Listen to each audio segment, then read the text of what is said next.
Hello and welcome to this review of my keyboard Waffle Iron keyboard. I bought this one quite a while ago from eBay for a few tenors, but hadn't reviewed it until now, but somehow this seemed like the perfect moment for it. It was designed by Chris Dimino and ran as a Kickstarter, raising over $60,000, so it was fairly successful. It's basically his rather unique take on a minimalist keyboard design, and I'm gonna show you all about it. Now, this is a DIY kit keyboard. The original Kickstarter price was $60, but you got almost nothing for that, just this carrying case.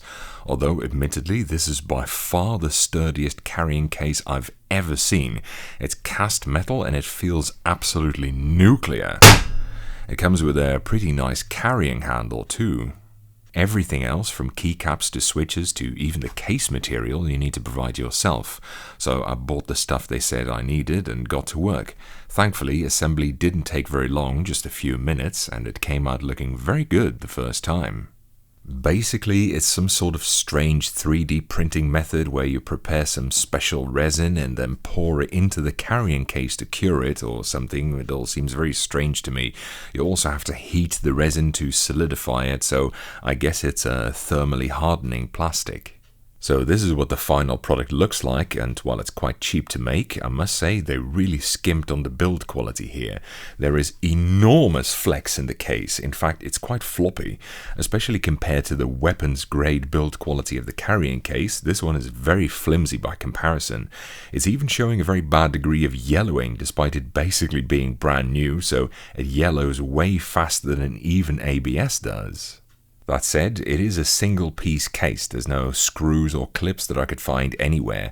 I guess there's also a sort of wireless module in here because I can't find a cable port, but I must be doing something wrong because I haven't been able to interface it with my computer yet. It is very light and compact at just 96 grams, or in imperial units. How many inches are in 2 feet? I don't know. Around how many inches? If you had to guess. 5? Yes. But anyway, ironically, the carrying case is so heavy and big that I wouldn't consider it a particularly portable keyboard anyway. That said, it is a small form factor at just 60% and is only available in ANSI. Still, I think this is quite a lot, and in fact, this might be a unique case where even I would struggle to cope with a battleship version of a keyboard. When fully assembled, it has a rather creamy typing sound, I've found. In fact, the whole case appears to be filled with case foam, giving it a greatly dampened audio profile. But personally, I think it still should be even creamier than it is at the moment.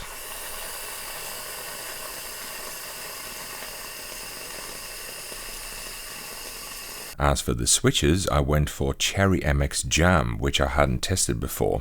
I don't know, the switches feel rather sticky and the whole keyboard has a very mushy, soft key feel that I'm not very fond of.